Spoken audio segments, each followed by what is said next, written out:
안녕하세요. 비례민주주의연대 운영위원 김천입니다. 최근에 한반도의 평화와 통일을 향한 분위기가 아주 무르익고 있죠. 최근에 남한 대표단이 북한을 방문했을 때 신문, 언론에 한 장의 사진이 올라왔습니다. 이런 사진이었는데요. 네, 이름만 대면 누구나 알 수 있을 만한 한국의 대기업의 회장님들, 부회장님들이 다 모였습니다. 천지 앞에서, 백두산 천지죠.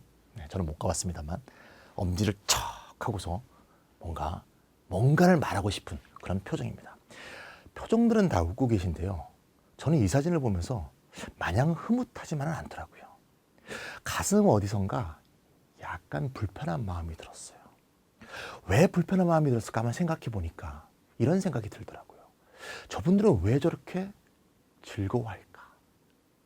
저분들은 통일이란 말을 떠올리면서 또는 통일이라는 상황이 점점 다가오는 이 역사적 전개를 보면서 과연 어떤 생각을 할까? 한번 생각해 봤어요. 혹시 이런 생각을 하시는 건 아닐까? 저 넓은 사람들한테 물건을 더 팔 수 있지 않을까? 업무용, 비업무용 토지를 북한 곳곳에다 살 수 있지 않을까?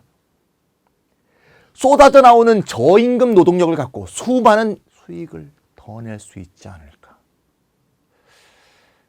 설마 우리나라에서 몇십 년 동안 계속 해왔듯이 북한이라는 시장이 열리는 것에 대해서 또 그렇게 생각하고 있다면 제 마음이 뿐만 아니라 여러분들의 마음도 불편하지 않을까 이런 생각이 듭니다. 그러면서 저는 하나의 단어가 갑자기 떠올랐어요. 제가 여기 써놨죠? 통일대박. 예, 박근혜가 했던 얘기죠. 박근혜가 했던 통일대박은 이 통일을 통해서 어떻게 돈을 벌 것인가, 어떻게 기업이 더 수익을 낼 것인가, 이건 아닌 것 같죠. 사실 통일이라는 과정은 뭘까요?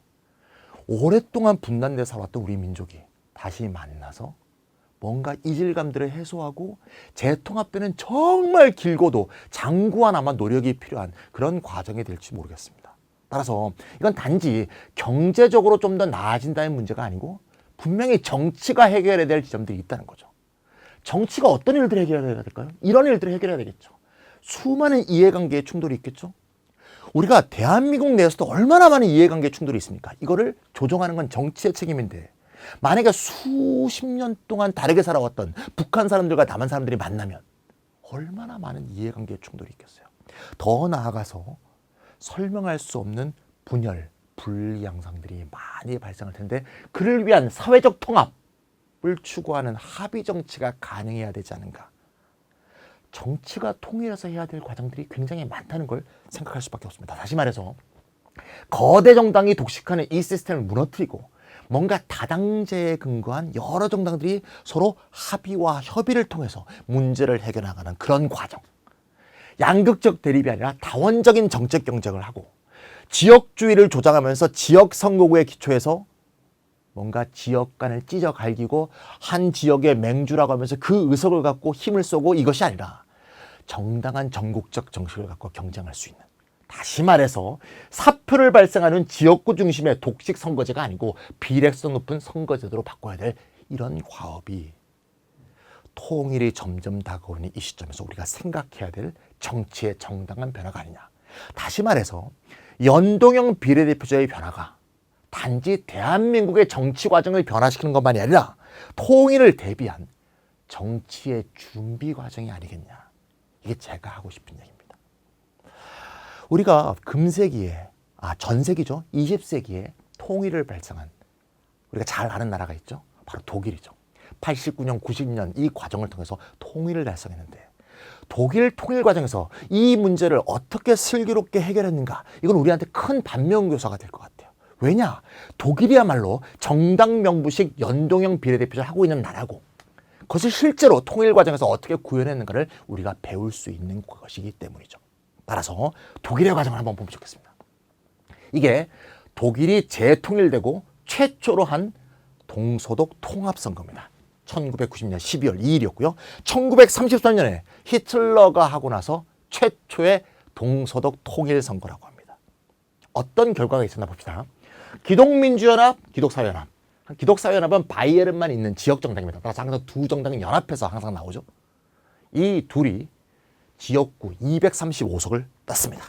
그리고 좀 사이가 나쁜 정당이죠. 이건 우파 정당이죠. 좌파 정당이죠. 사회민주당이 91석. 이렇게 됐습니다. 만약에 이 독일의 선거제도가 지역구 중심 체제라면 이거로 끝이겠죠. 두 정당이 다 독식하고 두 정당이 정치를 농락하면서 국민의 운명을 지배하고 나머지는 아무 영향력이 없죠. 그렇겠죠. 근데 다행히도 독일은 지역구 중심 승자 독식 시스템이나 연동형 비례대표제를 갖고 있었다는 얘기죠. 그래서 어떤 결과가 생기나요? 이런 결과가 생깁니다. 자유민주당이라는 중도파 정당은 지역구에서 당선된 곳이 한 개밖에 없는데 서독에서 10%, 동독에서 13%의 지지를 얻었기 때문에 이에 준하는 비례대표를 78석이나 받아서, 그렇죠? 따라서 전체 의석수 79석을 갖게 되어 이 양대 정당에서 충분히 캐스팅 보트를 행사할 수 있는 제3당의 역할을 할 수 있었던 거죠. 이 상황하고 한번 비교해보세요. 얼마나 다른 상황인가. 또 민사당은 원래 동독에 기초했던 후계 정당이죠. 그 다음에 녹색당, 동독에는 동맹90이라는 정당이 함께 연합했습니다. 민사당은 지역구에서 한 석, 녹색당과 동맹90은 지역구에서 하나도 얻지 못했는데 이 두 개 정당은 전부 다 서독에선 지지율이 높지 않았습니다.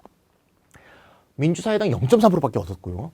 녹색당은 4.7% 얻었는데요. 독일은 5%를 넘지 않으면 비례대표를 배정하지 않는 그런 진입장벽이 있어요. 이건 왜 생겼나 하면 과거에 히틀러 시대를 겪었기 때문에 극우파가 준동하는 것을 막기 위해서 5%가 안 되는 정당은 비례대표를 배정하지 않는 그런 식으로 선거법이 돼 있어요. 그걸 진입장벽이라고 하는데요. 따라서 이 둘을 합치면은요 5%가 안 돼요.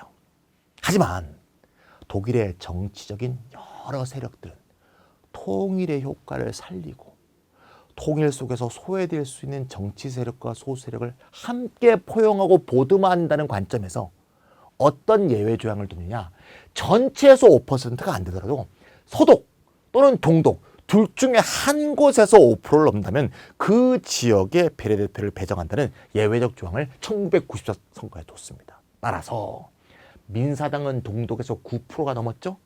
녹색당 동맹90은 5.9%를 얻었기 때문에 동독에 배정되어 있는 비례대표 중에서 2%에 해당하는 비례대표 의석을 얻어서 당당히 연방의회에 진출하게 되었다.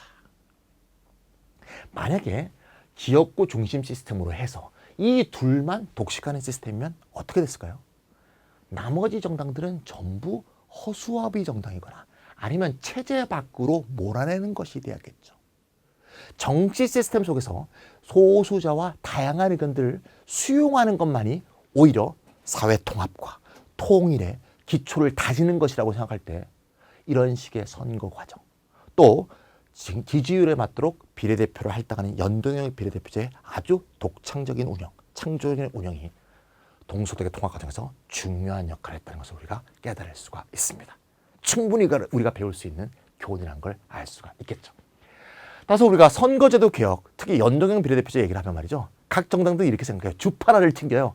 야, 그거로 바꾸면 우리는 의석이 느는 거야, 주는 거야. 나는 좋은 거야, 나쁜 거야. 나는 공천을 받을 수 있는 거야, 없는 거야. 이런 식으로 소화에 빠져서 대한민국 내 정파적 이익 손실을 따질 상황이 아니다 이거야 지금. 역사적인 격변이 일어나고 있는 이 한반도 대변동의 상황에서 과연 당신은 자신의 당선, 자신의 정당의 득표율과 의석수 플러스 마이너스만 생각하고 있겠냐. 이럴 때가 우리도 되지 않느냐. 통일이로 만들어갈 우리의 미래에 대해서 함께 생각하면서 좀 더 큰 우리가 폭으로 뭔가 새로운 정치 시스템을 만들어가는 생각을 한다면 반드시 연동형 비례대표제로 선거법을 바꿔야 된다고 생각합니다. 오늘은 통일과 선거 개혁에 대해서 말씀드렸습니다.